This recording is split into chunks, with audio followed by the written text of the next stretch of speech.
There was a stirring and a fluttering all through the farm buildings. Word had gone round during the day that old Major, the prize middle white boar, had had a strange dream on the previous night, and wished to communicate it to the other animals. It had been agreed that they should all meet in the big barn as soon as Mr. Jones was safely out of the way. Old Major told the animals, "Remember, comrades, your resolution must never falter. No argument must lead you astray. Never listen when they tell you that man and the animals have a common interest, that the prosperity of the one is the prosperity of the others. It is all lies. Man serves the interests of no creature except himself. And among us, animals, let there be perfect unity, perfect comradeship in the struggle. All men are enemies, all animals are comrades." Old Major's speech given that night inspired the animals' rebellious spirit. So the next day one of the cows broke in the door of the store shed with her horn, and all the animals began to help themselves from the bins. It was just then that Mr. Jones woke up. The next moment he and his 4 men were in the store shed with whips in their hands, lashing out in all directions. A minute later all 5 of them were in full flight down the car track that led into the main road, with the animals pursuing them in triumph. With Jones gone, the animals were able to rule themselves. The pigs explained that by their studies of the past 3 months, they had succeeded in reducing the principles of animalism to 7 commandments.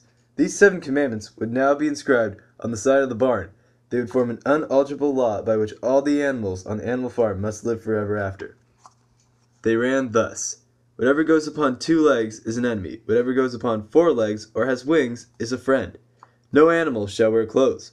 No animal shall sleep in a bed. No animal shall drink alcohol. No animal shall kill any other animal. All animals are equal. Mr. Jones would not stand for this animal-run farm, so he organized an attack on Animal Farm. When he was marching down the main road which led to the farm, Snowball launched his first attack. All the pigeons, to the number of 35, flew to and fro over the men's heads and meted upon them from mid-air. Snowball now launched his second line of attack. Muriel, Benjamin, and all the sheep, with Snowball at the head of them, rushed forward and prodded the men from every side. And suddenly, at a squeal from Snowball, which was the signal for retreat, all the animals turned and fled through the gateway into the yard. The men gave a shout in triumph. Snowball now gave the signal for the charge. He himself dashed straight for Jones. Jones saw him coming and raised his gun and fired. The pellets scored bloody streaks across Snowball's back, and his sheep dropped dead. Without halting for an instant, Snowball flung his 15 stone against Jones's legs. All the men were gone except one. Back in the yard, Boxer was pawing with his hoof at the stable lad, who lay face down in the mud, trying to turn him over. The boy did not stir. "He is dead," said Boxer sorrowfully. "I had no intention of doing that. I forgot that I was wearing iron shoes. Who will believe that I did this on this poor person?" "No, sentimentally, comrade," cried Snowball. With Mr. Jones's attempt at reconquest of the farm thwarted, the 2 leading pigs, Snowball and Napoleon, got to debating the farm's future. In glowing sentences, Snowball painted a picture of Animal Farm as it might be when sordid labor was lifted from the animals' backs. By the time he had finished speaking, there was no doubt as to which way the vote would go.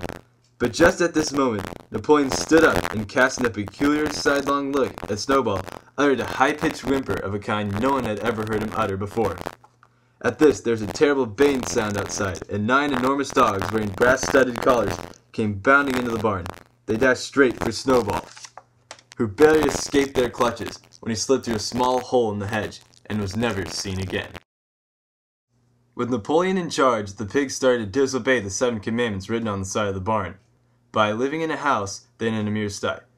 Some of the animals were disturbed when they heard that the pigs not only took their meals in the kitchen and used the drawing room as a recreation room, but also slept in the beds. Boxer passed it off to the other animals as usual with, "Napoleon is always right."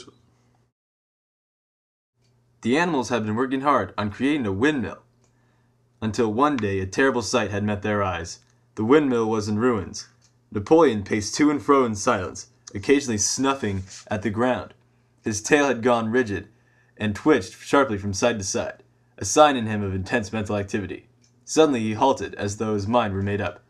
"Comrades," he said quietly, Do you know who was responsible for this? Do you know the enemy was coming tonight and overthrowing our windmill?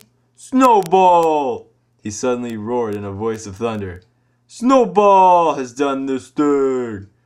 In sheer malignity, thinking to set back our plans and avenge himself for his ignominious expulsion, this traitor has crept here under cover of night and destroyed our work of nearly a year. Comrades, here and now I pronounce a death sentence upon Snowball. Unrest had plagued the farm, and Napoleon had a solution. He emerged from the farmhouse. All the animals cowered silently in their places, seeming to know in advance that some terrible thing was about to happen. Napoleon stood sternly surveying his audience. Then he uttered a high-pitched whimper. Immediately the dogs bounded forward, seized 4 pigs by the ear, and dragged them, squealing with pain and terror, to Napoleon's foot. They were the same 4 pigs that had protested when Napoleon abolished the Sunday meetings.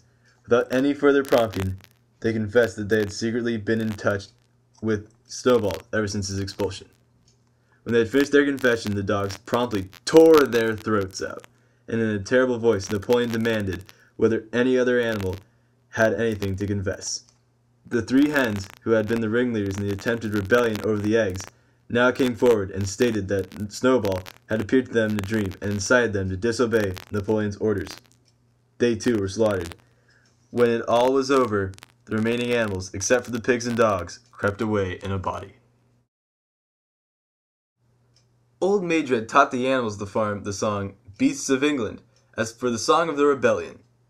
They had just finished singing it for the 3rd time when Squealer, attended by 2 dogs, approached them with the air of having something important to say.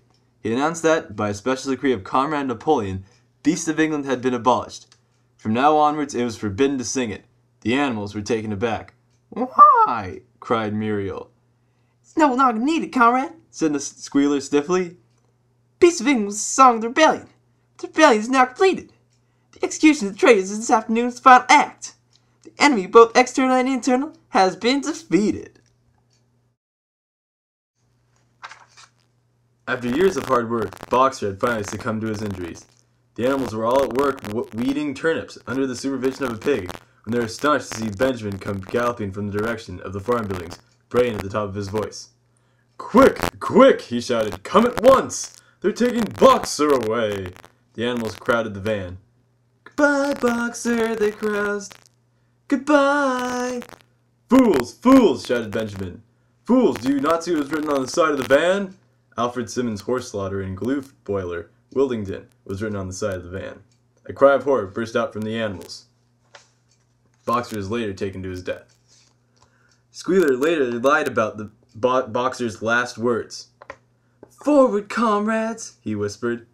"Forward in the name of the rebellion! Long live Animal Farm! Long live Comrade Napoleon is always right!" Those were his final words, comrades. After years of abuse, the farm had gone downhill from what it was after the revolution. The animals were looking in on a meeting that the pigs were having with the humans. 12 voices were shouting in anger, and they were all alike. No question, now, what had happened to the faces of the pigs. The creatures outside looked from pig to man, and from man to pig, and from pig to man again, but already it was impossible to say which was which.